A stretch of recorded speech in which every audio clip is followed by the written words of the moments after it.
नमस्कार मित्रों, जय गुरुदेव। अगले 25 से 30 मिनट में आप जो वीडियो देखने वाले हैं ये गुरुदेव की 1971 में मथुरा से हरिद्वार शांति कुंज की ये प्रस्थान की वीडियो है।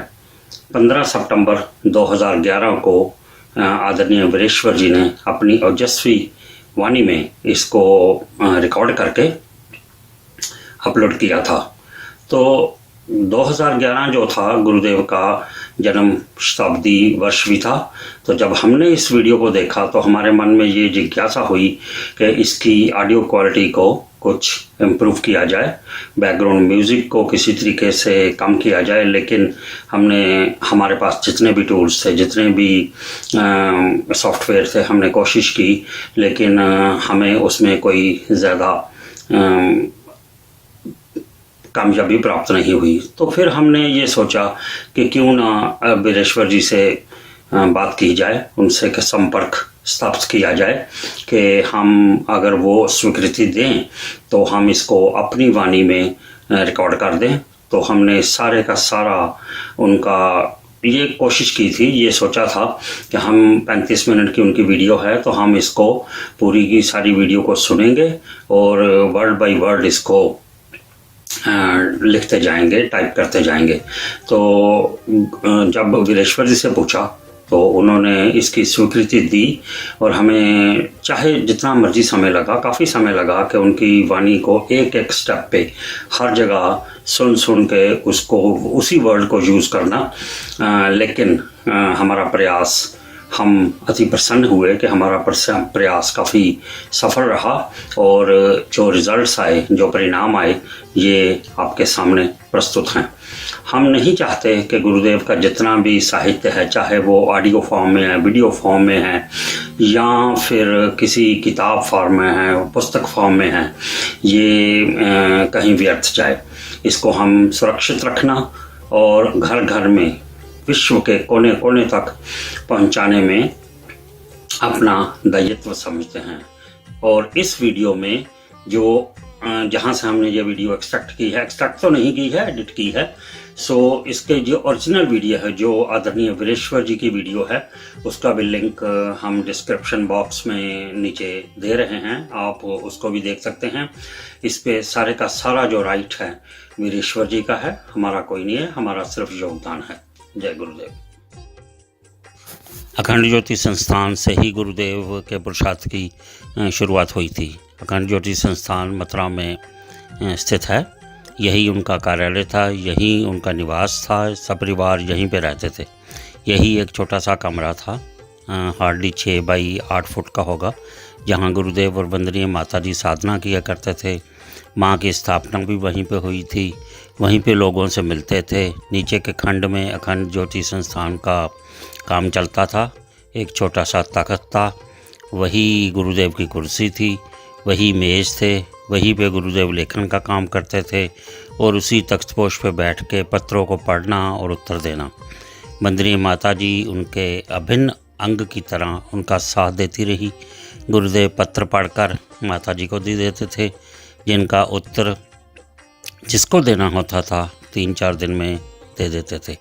कार्यालय संबंधी जितने भी पत्र होते थे वो नीचे दे देते थे। सभी पत्र गुरुदेव खुद खोलते थे, जैसे जैसे जिसके उत्तर देने होते थे वंदनीय माता जी को परामर्श देते।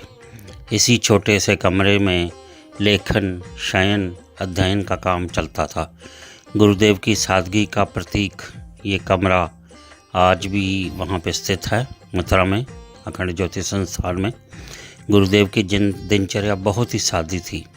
सुबह अपने नित्यक्रम क्रिया से फारिग होकर गुरुदेव गायत्री तपोभूमि को निकल जाते थे। सुबह 2 बजे उठते थे। तपोभूमि में वह एक परिवार की तरह बैठते थे, कोई सिद्ध पुरुष या विद्वान की तरह नहीं। कभी कभी हंसी की बात भी हो जाती, मजाक भी हो जाता था। ये एक अंतरंग आत्मीयता की फीलिंग देते थे। ये वो समय था जब गुरुदेव का तपोभूमि छोड़ने का समय आ गया था। उन्होंने सोचा कि विदाई सत्र कर लिए जाए। काफ़ी विचार विमर्श हुआ और कई महीनों तक पाँच पाँच दिन के विदाई सत्र चलते रहे। इसी में मीटिंग्स एवं सभी काम भी साथ साथ में चलते रहे। सहस्त्रकुंडी यज्ञ किए गए। पूरे देश से कार्यकर्ता आए। जैसे जैसे जितनी जितनी जिसकी समर्था थी उनको कार्य सौंपते रहे। पंडित लीलापति एवं कार्यकर्ताओं ने मिलकर खूब व्यवस्था बनाई, बहुत अच्छी व्यवस्था बनाई।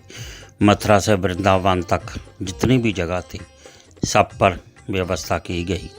जहाँ भी जिसको जगह मिली रहने की व्यवस्था बनाई गई। परम पूज्य गुरुदेव उसी भीड़ में सभी को मिलते थे, कोई अलग से व्यवस्था नहीं थी।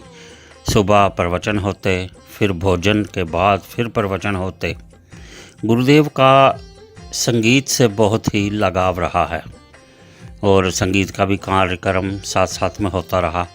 निरंजन नाथ आचार्य जो राजस्थान विधानसभा के स्पीकर थे, उन्होंने अपने आप को स्वयं सेवक के रूप में प्रस्तुत किया एवं मंच का काम संभाला।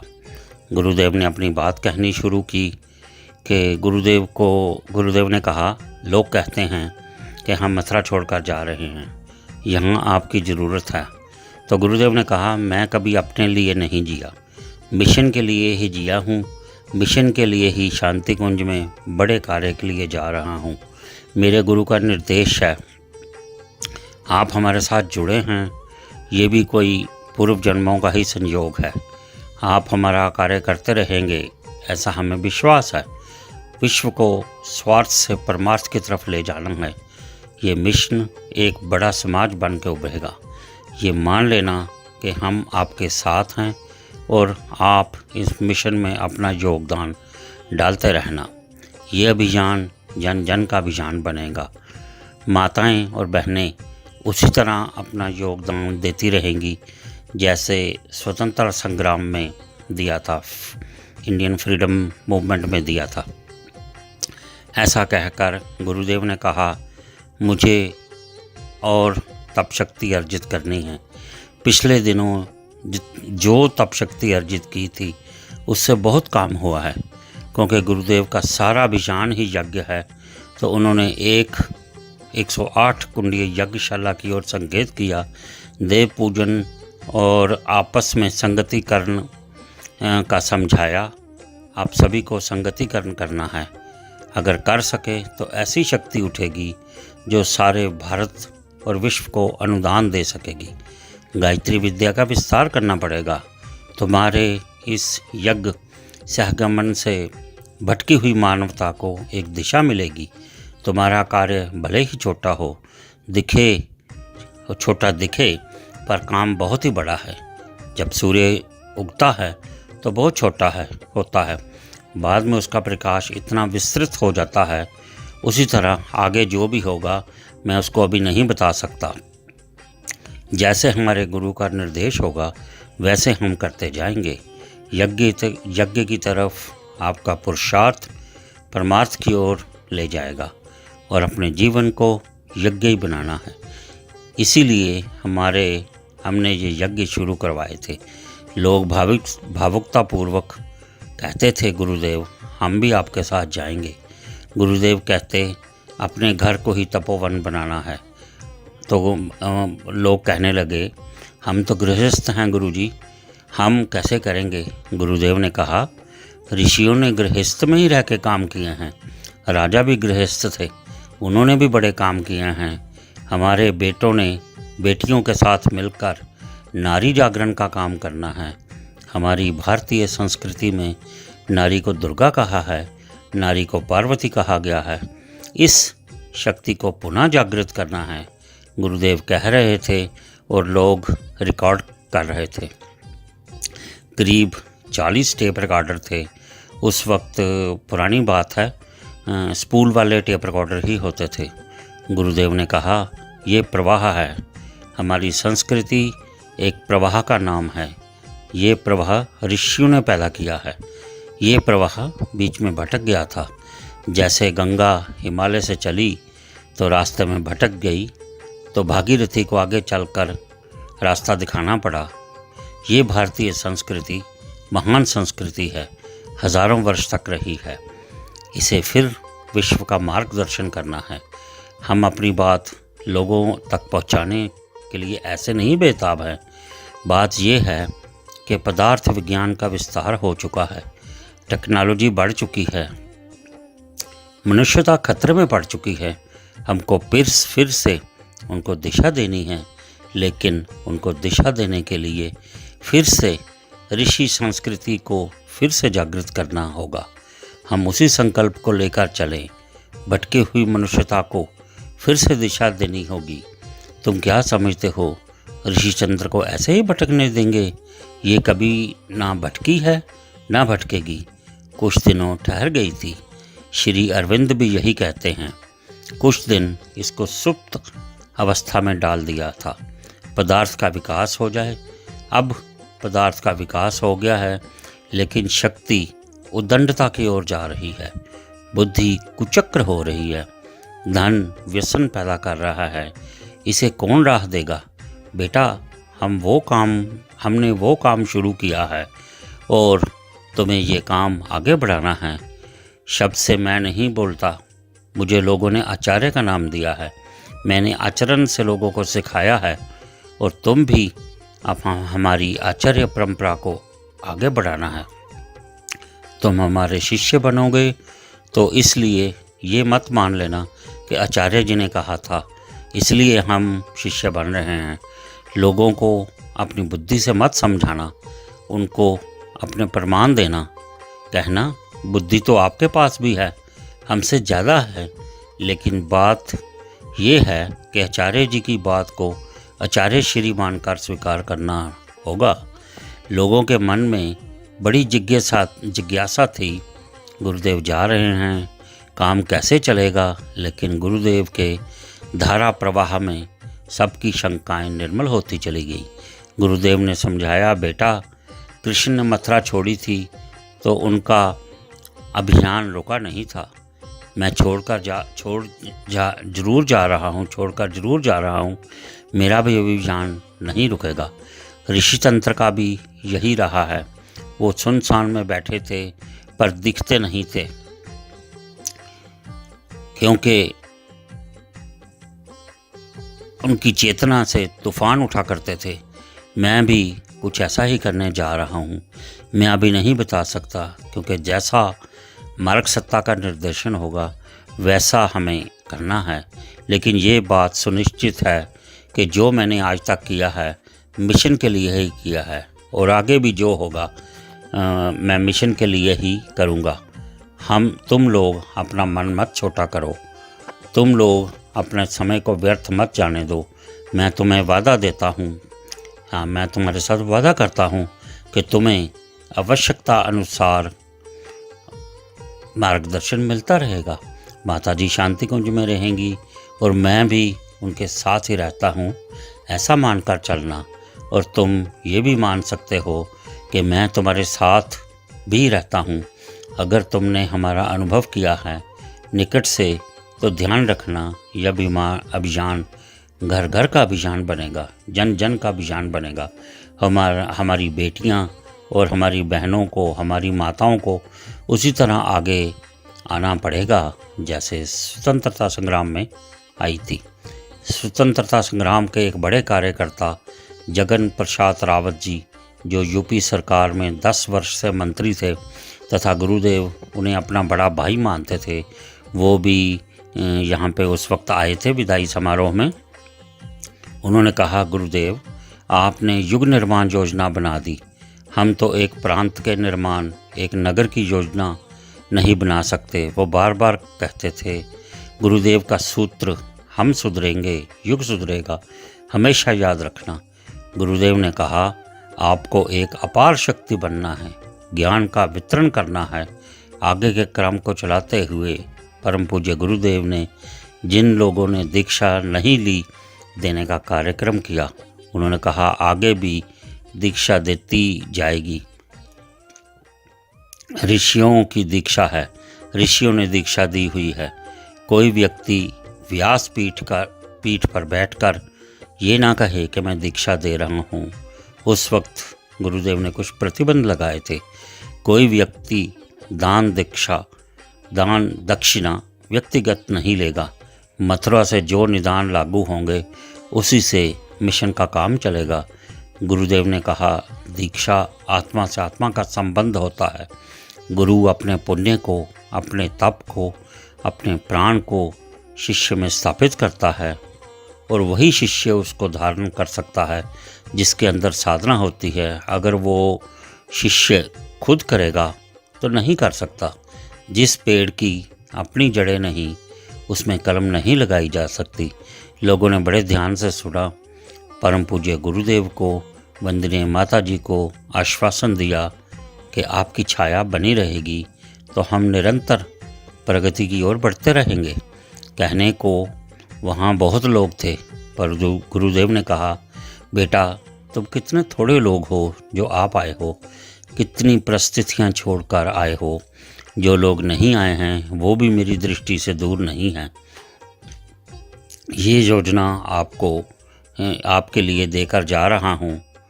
जो नहीं आए हैं उनके लिए देकर जा रहा हूँ। तुम्हें पता नहीं कितने और लोग इसके साथ जुड़ने वाले हैं। तुम्हारा दायित्व ये भी होगा, तुम्हें अपने आप को बढ़ाते रहना है। तुम्हें इस ज्ञान को अपने तक सीमित नहीं रखना है। तुमने अगर यज्ञ पे भी धारण किया है तो तुम्हें अज्ञान के साथ, अशक्ति और भाव के साथ लड़ना है। अगर तुम संगठित नहीं हुए तो तुम अशक्त रह जाओगे। अगर तुम लोगों ने सहगमन नहीं किया तो तुम अभाव नहीं मिटा सकोगे। गुरुदेव ने दीक्षा के समय बताया, मैं हिमालय जा रहा हूँ, पहले भी गया था और अब फिर जा रहा हूँ। उसका एक कारण है, मेरे गुरु ने मुझे बुलाया है। अभी एक बहुत बड़ा काम है। अभी राष्ट्र में बड़े परिवर्तन होने हैं। अभी विश्व में बड़े परिवर्तन होने वाले हैं। अष्ट ग्रह योग से परिवर्तन का समय चल पड़ा है। अभी ये गति और तेज होती जाएगी। तुम्हें ये पता नहीं, इकोलॉजी की तरफ से, राष्ट्र की तरफ से परिस्थितियाँ बहुत बिगड़ने वाली हैं। ऐसा लगेगा सारा राष्ट्र जल रहा है। बेटा हमें इसकी रक्षा करनी है, अपनी संस्कृति की रक्षा करनी है, मनुष्यता की रक्षा करनी है। इसलिए ऋषि तंत्र का एक दायित्व हो जाता है कि वह तीव्र शक्ति पैदा करे, एक ऐसा आवेग पैदा करे जिसके माध्यम से जन जन उसके साथ जुड़ता चला जाए और इस कार्यक्रम को आगे बढ़ा सके। गुरुदेव ने कहा, बेटा मैं सही बैठा दिख रहा हूँ, मेरे बगल में माता जी बैठी दिख रही हैं, परंतु बेटा ना मैं शरीर हूँ, ना माता जी मुझसे अलग है। मैं एक मिशन हूँ। मैं इस समय एक व्यक्ति नहीं हूँ, एक शक्ति का प्रतिनिधित्व कर रहा हूँ। क्यों मुझे व्यक्ति की सीमा में बांध कर रखते हो? ना अभी रखना, ना कभी बाद में रखना। अगर तुमने व्यक्ति समझा तो तुम पंथ को जन्म दे दोगे, और शक्ति की मर्यादा में रखा तो तुम्हारी शक्ति बढ़ती चली जाएगी, तुम्हारा समूह बढ़ता चला जाएगा। माता जी मातृसत्ता हैं। ये मातृत्व का प्रतिनिधित्व करती हैं। इनका अंचल इतना बड़ा है कि तुम्हारा परिवार जितना भी बड़ा हो जाए इसमें समाता चला जाएगा। मातृसत्ता है, इसमें चलता जाएगा। वहाँ के अंचल की छाया बहुत व्यापक है, वो तुम्हें बराबर मिलती रहेगी। इनका मार्गदर्शन बहुत प्रखर है, वो तुम्हें हर जगह दिशा देता जाएगा। तुम समाज की चुनौतियों से स्वीकार कर सकोगे। तुम अपने अंदर की संकीर्णताओं की चुनौतियों को स्वीकार कर सकोगे, बशर्ते तुम मेरे निर्देशों का पालन करोगे। मेरे साथ जो संबंध बना है उसके साथ न्याय कर सकोगे। मैंने जो तुम्हें गायत्री दी उसको धारण कर सकोगे। मैंने जो तुम्हें दिशाधारा दी है उसको तुम लोगों तक पहुंचाने का संकल्प ले सकोगे। लेकिन ये तुम कर सकोगे तब जब तुम व्यक्ति से परिवार में बदल जाओगे। मुझे संगठन तो बनाना है, लेकिन संस्था का संगठन नहीं बनाऊंगा। संस्था बनने में आपाधापी शुरू हो जाती है। ऋषियों का संगठन भी परिवार भाव से था और हमारा संगठन भी परिवार भाव से बढ़ेगा। अगर तुम चाहते हो कि हमारा संगठन बढ़े तो तुम्हें पारिवारिकता को लाना होगा। पारिवारिकता उसको कहते हैं जहाँ हर कमज़ोर का अधिकार भी सुरक्षित होता है। संस्था उसे कहते हैं जहाँ माइट इज़ राइट चलता है, जहाँ सशक्त के हाथ में सुविधाएं आती हैं। और परिवार उसको कहते हैं जहाँ से छोटे सदस्य का अधिकार सबसे पहले सुरक्षित होता है। श्री निरंजन दास आचार्य जी, जिन्होंने मंच का संचालन किया था, कह रहे थे, मैं गुरुदेव से जुड़ा तो कोई अच्छी नीयत से नहीं जुड़ा था। मैं आया था अहंकार लेके, तो बैठ गया गुरुदेव के चरणों में अपनी श्रद्धा ले करके। उन्होंने एक पुस्तिका लिखी थी पूज्य आचार्य जी के सानिध्य में। उसको देखकर लगता है कि उनको गुरुदेव के प्रति कैसे भाव बना था। उन्होंने लिखा कि मुझे दुख है कि मैं पहले क्यों नहीं जुड़ पाया, लेकिन मुझे प्रसन्नता है कि मुझे उनके जाने से पहले चरणों का स्पर्श मिल सका। पूज्य गुरुदेव ने कहा, मैंने आध्यात्मिक आंदोलन छोड़ा, अध्यात्म से इसकी शुरुआत हुई है, ये रुकेगा नहीं। मुझे समाज की हर कुरीति से लड़ना है, हर व्यसन से लड़ना है, व्यक्ति के अंदर की हर दुष्प्रवृत्ति से लड़ना है। मैंने इसके लिए पर्याप्त योजना बनाई है, उसकी पर्याप्त शक्ति खड़ी की है। परम पूज्य गुरुदेव ने लोगों से कहा, जहाँ तक आपकी दृष्टि जाती है वो बहुत सीमित क्षेत्र है, लेकिन मेरी दृष्टि बहुत लंबी है। मैं देख रहा हूँ, मैं समय के पार देख सकता हूँ, मैं राष्ट्र से आगे देख रहा हूँ। तुम लोगों को अपनी दृष्टि का अनुसरण करते हुए अपने लक्ष्य पर आगे बढ़ना है। परम पूज्य गुरुदेव ने अपने पुराने अनुभव को सुनाते हुए कहा, जब मैं सामान्य स्वयं सेवक था तब भी मैंने आध्यात्मिकता के साथ राष्ट्रीयता को लिया था। आज भी मैं वही काम कर रहा हूँ। उन्होंने कहा, मैं हिमालय जा रहा हूँ, पर मैंने सामूहिक विवाह रखा है। उनके विदाई समारोह में 41 जोड़ों का सामूहिक विवाह संपन्न हुआ। विदाई से विवाह का क्या संबंध है। मैं एक अभियान की शुरू करके उसे गति देने जा रहा हूँ। उसका सामाजिक कुरीतियाँ भी एक अंग है। भारत में विवाहों की कुरीति ऐसी कुरीति है कि बाकी सब कुरीतियाँ एक तरफ और ये एक कुरीति एक तरफ। उन्होंने बात को आगे बढ़ाया और कहा, बेटा ये शुरुआत है, अभी तुम देखोगे समाज में ये लहर चल पड़ी है, सामूहिक विवाहों का क्रम चलेगा। उनको तुम व्यवसाय मत बनने देना, उनको तुम उत्साह के साथ क्रांति बनाना। ये क्रांति है जिससे परिवारों को परिवार बनाना है। हमारे दाम्पत्य को दाम्पत्य बनाएंगी। अभी तो लोगों ने दाम्पत्य को भी सौदा बना लिया है। परम पूज्य गुरुदेव ने ये भी कहा, उप जातियों को तोड़ना शुरू कर दो। हमारे यहाँ राम का, पांडवों का, श्री कृष्ण का विवाह कुंडली देखकर नहीं हुआ, प्रत्यक्ष गुण देखकर हुआ था। गुरुदेव की इस अपील का प्रभाव हुआ और लगा कि हर तरफ आदर्श विवाह का क्रम चल पड़ा है। अंत में इस समारोह का समाप्त होने का समय आ गया। लोगों ने यज्ञ के सामने संकल्प किए, युग निर्माण को आगे ले जाने का संकल्प किया और यज्ञ भगवान से शक्ति मांगी। हमें आशीर्वाद दीजिए, हमको क्षमता दीजिए।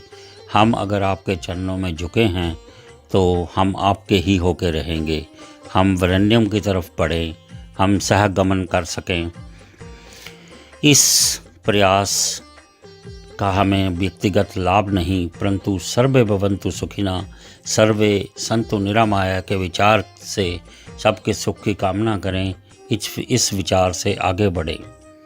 गुरुदेव की विदाई का समय आ गया। अंतिम प्रवचन दिया और फिर प्रस्थान कर गए। 20 जून 1971। गुरुदेव का मन भारी था, माताजी का मन भारी था। हो भी क्यों ना, एक एक ईंट जोड़कर भवन बनाया था, एक एक जन जोड़कर परिवार बनाया था। जिस प्रकार वर्षा ऋतु में सफाई कर्मचारी मथुरा की नालियों की सफाई करते हुए बहुमूल्य धातुओं को ढूंढते रहते हैं, वैसे मैंने भी कार्यकर्ता चुने हैं। लोगों के प्रणाम का कार्यक्रम चलता रहा। उसके बाद गुरुदेव जी को खुली जीप में लेकर के मथुरा से बाहर ले जाने की तैयारी होने लगी। नारे लग रहे थे, जयकारे लग रहे थे, आंखें गीली थी पर मन में जोश था। नारे चलते रहे। गुरुदेव ने विदाई की मुद्रा में हाथ जोड़कर विदाई ली। चलते चलते गुरुदेव गायत्री तपोभूमि तक पहुँचे। उनका मन हुआ चलते चलते बिरला मंदिर में माँ को भी प्रणाम कर लें। गुरुदेव ने बिरला मंदिर के दर्शन की इच्छा की। भीड़ बहुत थी, लेकिन लोगों ने हाथ से हाथ मिलाकर पकड़कर रास्ता बनाया और गुरुदेव को दर्शन हो गए। गायत्री तपोभूमि को देखकर गुरुदेव भावुक हो गए। कहने लगे, मैंने इसे कितनी आर्थिक तंगी में एक ईंट जोड़कर तपोभूमि का निर्माण किया था। इस भूमि के लिए मैंने कितना तप किया है। आगे घिया मंडी से गुरुदेव ने कुछ सामान उठाना था। तपोभूमि के बाद गुरुदेव ने लोगों को कहा, जहाँ से सब लोग चले जाएं। लोगों ने उनकी बात मानी। पूरे मथुरा में ये हल्ला था। लोग कह रहे थे कि जैसे हम व्यवसाय करते हैं, ये भी कोई व्यवसाय करते होंगे। पर ये तो अद्भुत व्यक्ति है, इतना सारा बनाकर सब कुछ छोड़कर जा रहे हैं। राजीव लोचन राम चले, तज बाप को राज्य बटाओ किन्हें। अपनी मेहनत से एक एक कण इकट्ठा किया। लोगों को वो समय याद था जब भगवान कृष्ण ने मथुरा छोड़ी थी और फिर मथुरा की तरफ देखा नहीं था। अखंड ज्योति संस्थान में गुरुदेव ने जाकर जो अपनी चीज़ें रखी थी लेकर के वंदनीय माता जी के साथ लौटकर आए। सामान को गाड़ी में रख दिया और जो परिजन साथ चल रहे थे उनका साथ भी छोड़ा। 2-3 गाड़ियों का काफिला आगे बढ़ा। बहुत से लोग थे। गुरुदेव फिर नाराज़ होने लगे। उन्होंने कहा, मैं इतना समझा रहा हूँ, अब मुझे जाने दो, तुम लोग अपना कर्तव्य निभाओ। वहाँ से गुरुदेव चल पड़े। गुरुदेव शांति कुंज आ गए। ये जो आप शांति कुंज देख रहे हैं, ये शांति कुंज का पुराना दृश्य है। सप्तऋषि रोड से लेकर के पीछे जो नाला बहता है, सप्तऋषि स्थापित हैं। ये नाला कच्चा हुआ करता था। ये हमारी शैल बहन शादी के बाद यहाँ आ गई थी। विदाई समारोह से थोड़ी देर पहले ही इनका विवाह हुआ था। गुरुदेव ने माता जी को क्षेत्र का निरीक्षण कराया और कहा, लोग यहाँ पर शांति लेने आया करेंगे, इसलिए इसका नाम शांति कुंज रखा है। कुछ बेटियों को अपने साथ रख लेना। और वहाँ से आकर गुरुदेव यहाँ पे 10 दिन रहे। उसके बाद उन्हें हिमालय जाना था। 20-31 की रात को यहाँ आए थे। बहुत काम करने थे। जो लोग साथ साथ आ गए थे उनका समाधान भी करना था। सभी विषयों पर अपना मार्गदर्शन भी करना था। रिकॉर्डिंग भी करनी थी। पूरे हरिद्वार में हल्ला हो गया, मथुरा से कोई संत आए हैं, हिमालय जा रहे हैं। सभी काम किए। लीलापति जी को बुलाया, अन्य लोगों को बुलाया, सभी को विभिन्न दायित्वों का बोध कराया। कहा, अब ये काम आपके तालमेल से चलेगा। गुरुदेव ने कहा, तुम लोग प्रकृति को बनाए रखना। रावत जी ने कहा, आपका ये आंदोलन धार्मिक और सांस्कृतिक है, पर आजकल सारी शक्तियां राजनीतिक इकट्ठी हो गई हैं, इसका आप क्या करेंगे? गुरुदेव ने हंस कर कहा, जब समाज बदलेगा तो राजनीति भी उचित नहीं रहेगी। हम राजनीति पर सीधा प्रभाव तो नहीं डालेंगे, पर हम जनता का मनोबल इतना ऊंचा कर देंगे कि वो उचित को उचित और अनुचित को अनुचित कहेंगे। रावत जी का स्वास्थ्य जब तक ठीक रहा तब तक आते रहे। वो काफ़ी समय तक मिनिस्टर भी रहे, उनकी पोजीशन का भी लाभ मिला। पर एक बात वह कहते थे, वो गुरुदेव को अपना भाई समझते थे। शांति कुंज का विराट रूप यहाँ से शुरू हुआ, जो अब बढ़ता हुआ चला जा रहा है। शांति कुंज उस वक्त बहुत छोटा था। 2-3 इमारतें थीं और बहुत थोड़े लोग देखभाल करते थे। इस तरह सारी व्यवस्था की और 1 जुलाई 1971 को सुबह 4 बजे गुरुदेव ने 2 थैले और कंधे पर 2 कंबल लेकर अपनी विराट यात्रा की ओर प्रस्थान किया और कहा, इससे आगे कोई नहीं जाएगा। जो गुरुदेव ने दिया आप सब देख रहे हैं और किस गहराई और आत्मीयता से सब कार्य संपन्न किए। एक छोटे से परिसर के रूप में शुरू होकर शांति कुंज नवयुग की गंगोत्री के रूप में प्रवाहित हुआ। इसका विस्तार आप देख रहे हैं, इसका विस्तार बढ़ता ही जाना है और इसका प्रभाव सारे समाज को मिलते ही जाना है। जय गुरुदेव।